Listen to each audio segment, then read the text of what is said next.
Ava Bennett was the kind of girl everyone admired, smart, kind, and full of promise. Darren Cole was the boy no one fully trusted. Quiet, intense, and always watching from the shadows. When their secret relationship ended in heartbreak, one imagined the horror that would follow. But within days, Ava and her entire family were dead, and Darren had vanished without a trace. What began as teenage romance spiraled into a calculated massacre that shocked the quiet town of Elkridge to its core. This is the chilling story of love, obsession, and revenge taken to a deadly extreme. The Bennett family lived in the kind of neighborhood people dream about. Clean sidewalks, manicured lawns, and neighbors who waved when you passed by. There, home sat at the end of a quiet cul-de-sac in Elkridge, Maryland. A two-story colonial-style house with white shutters and a bright red door. It looked picture-perfect from the outside, and, for the most part, it was. Mark Bennett worked as a senior financial analyst for a regional investment firm. He was quiet, focused, and respected by his colleagues. He left the house at 7:30 a.m. every weekday and returned by 6, never missing a family dinner. His wife, Sheila, had taught art at the local community college for almost a decade. She was warm, creative, and loved by her students. Together, they raised 2 children, Ava, 17, and Ryan, 15. Ava was a senior in high school. She was on the track team, a member of the student council, and already accepted into a state university for the fall. Teachers described her as responsible and driven. She was the kind of student who sat in the front row, turned in assignments early, and helped tutor classmates without being asked. Ryan, her younger brother, was quieter but equally bright. He played the cello and participated in the school's robotics club. The siblings got along well, with the usual bickering but a deep bond underneath it all. The Bennetts were private people. They weren't the type to throw big parties or join every neighborhood event, but they were kind. Mark mowed the lawn for the elderly couple next door when their son moved away. Sheila ran a weekend art club for kids in the community. They made an effort to help others without drawing attention to themselves. Those who knew them described them as generous, but guarded, friendly, yet not overly open. Inside the home, everything was in order. The walls were lined with family photos from beach trips, school ceremonies, and quiet holidays at home. The kitchen was Sheila's pride, always spotless and smelling of cinnamon or fresh bread. The kids had separate rooms, each personalized with posters, books, and mementos from school events. The family had a golden retriever named Max, who greeted every visitor with a wagging tail. It was the kind of house that made you feel safe just stepping inside. From the outside, it seemed like the Bennetts had figured out life. They were financially stable, emotionally connected, and focused on their children's futures. But like many families, they weren't without challenges. Mark sometimes worked long hours. Sheila worried about Ava's stress level, and Ava, although she never let it show, was dealing with something her parents didn't yet know about. Something that had started as a secret, then grew into something far more complicated. To anyone passing by, the Bennetts represented stability and success, but beneath the surface, one hidden relationship was about to pull everything apart. In less than a month, their story would go from quiet suburb to national headlines, and no one saw it coming. Ava Bennett met Darren Cole during her junior year of high school. He transferred in mid-semester, arriving without much notice. He wasn't part of any clubs, didn't try out for sports, and kept mostly to himself. Still, there was something about him that drew people in. He had dark eyes that seemed to hold secrets and a quiet confidence that made him stand out without trying. Ava first noticed him in biology class. He sat in the back row, rarely spoke, but always turned in perfect lab reports. One day they were paired for a group project, and from there things moved quickly. Their relationship began innocently enough, texting late at night, walking to class together, trading glances in the hall. Darren made her laugh and seemed to understand her in ways others didn't. He came from a background that couldn't have been more different from hers. While Ava had two supportive parents and a stable home, Darren's life was marked by instability. His father was serving time for drug-related charges, and his mother worked double shifts at a diner. They lived in a small apartment on the edge of town. Despite the contrast in their upbringings, Ava felt drawn to him. Maybe it was curiosity, maybe it was the way he made her feel seen, but over time, their bond deepened. Ava kept the relationship a secret from her parents. She knew they would disapprove. Darren had a reputation. Nothing too serious, but rumors floated around about fights and disciplinary warnings. Still, Ava believed she knew the real Darren, the one who opened up to her about his past, who said he wanted to build a better future. For months, they met in secret. Study sessions turned into dates. Walks after school turned into long phone calls late into the night. Darren became part of her daily life, even if no one else knew it. But as time went on, Darren changed. He grew possessive, asking who she was texting, why she hadn't replied fast enough, where she was going, and with whom. At first, Ava brushed. It offers jealousy, something harmless. But his behavior became more intense. He would show up at her practices uninvited, wait for her outside classes, and once followed her home without telling her. When she confronted him, he would apologize, say he was just scared to lose her, and she forgave him again and again. Eventually, Ava couldn't hide the relationship any longer. One evening, her mother saw a message on her phone from Darren and asked about it. The truth came out. Her parents were immediately concerned, not just because she had kept it a secret, but because of who Darren was. They asked her to end it. She resisted at first, but after seeing how distressed her mother was, Ava agreed. She met Darren behind the school gym the next day and told him it was over.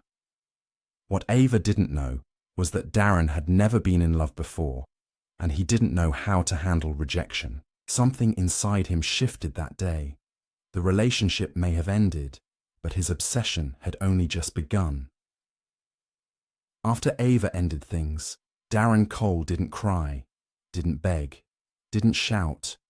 He just stood there staring at her like he didn't understand the words she'd spoken. She walked away thinking it was done, that maybe he'd accept it and move on. But Darren wasn't heartbroken. He was furious. In his mind, Ava hadn't just broken up with him, she had betrayed him. Everything he'd shared, everything he believed they had been thrown away like it meant nothing. From that moment on, he stopped being a boyfriend. He became something else entirely. Darren's behavior changed drastically in the days that followed.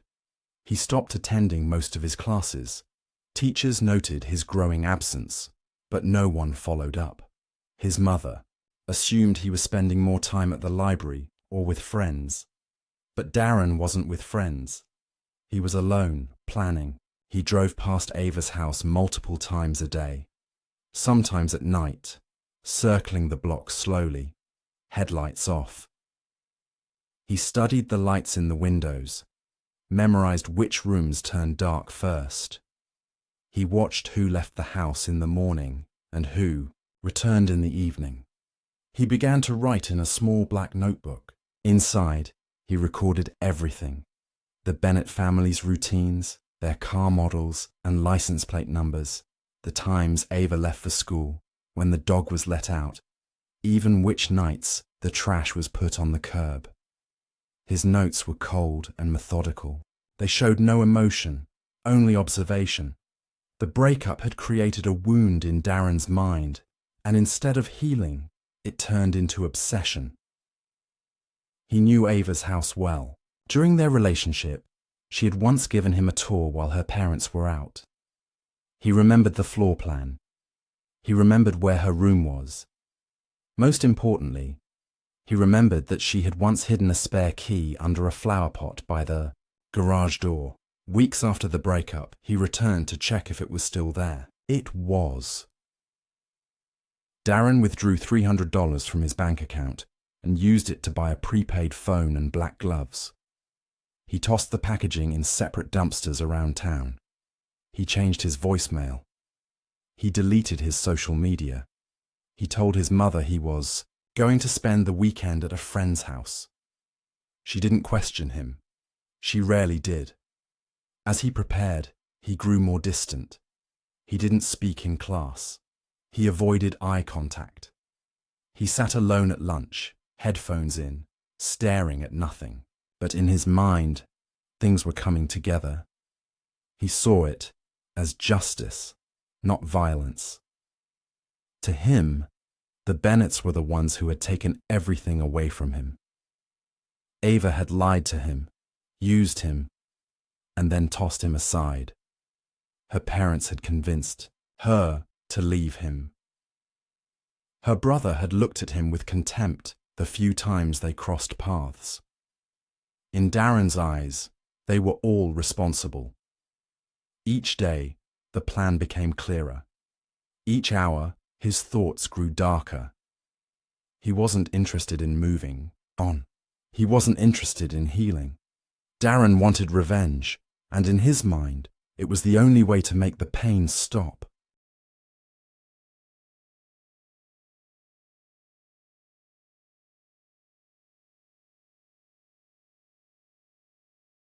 It was late on a rainy Sunday night when Darren Cole put his plan into motion.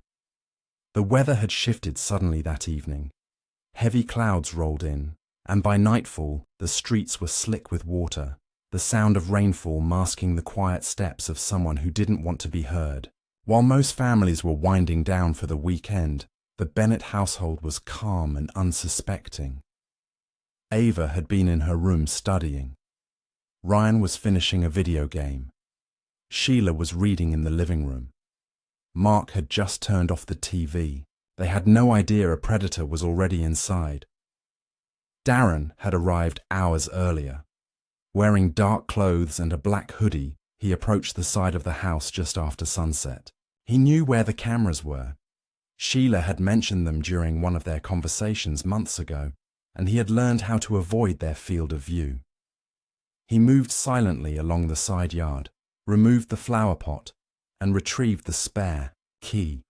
He used it to unlock the side door and slipped inside, undetected.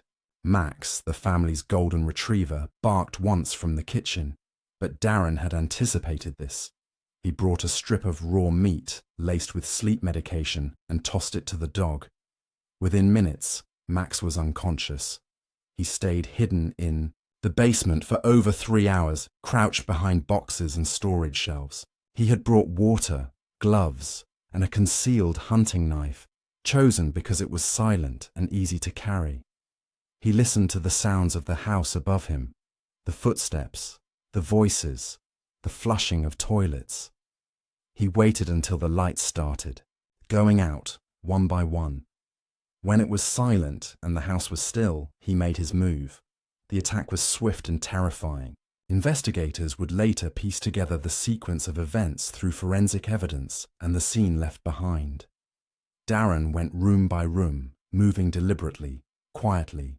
He started with Mark, entering the master bedroom where he was asleep. There was no struggle. Mark was likely killed in his bed before he even had a chance to react. Sheila's body was found near the stairs, suggesting she had heard a sound and gotten up to investigate. She may have seen Darren's face in the seconds before she died. Ryan's room was next. He fought back. Blood spatter on the walls and bruises on Darren's arm, later discovered during his arrest, told the story of a desperate, terrified 15-year-old who tried to survive. But the outcome was the same. Ava was last. Her bedroom door was locked, a detail that suggested she sensed something was wrong. But the lock was no match for Darren's fury. He broke the door open and confronted her. Her body was found lying near the edge of the bed, her phone just inches from her hand. The screen showed a half-typed message to 911 that was never sent. Her death was the final piece in Darren's twisted plan. By the time he left the house, the rain had washed away many of his footprints. He slipped out the same way he came in, locking the door behind him. From the outside, the house looked untouched, but inside, it was a crime scene that would haunt investigators for years to come. When police arrived at the Bennett home the following morning, the scene they encountered was unlike anything they had expected. A neighbor had called 911 after, noticing the family's car still in the driveway well past the usual time Mark left for work, and Ava and Ryan headed to school. When no one answered the door, the neighbor grew concerned. Officers performed a welfare check and entered the home through the unlocked back door. What they found inside was a massacre. The entire house was eerily quiet. The dog, still unconscious from the sedative, lay motionless in the kitchen. The officers moved room to room, discovering the bodies of Mark, Sheila, Ryan, and finally Ava.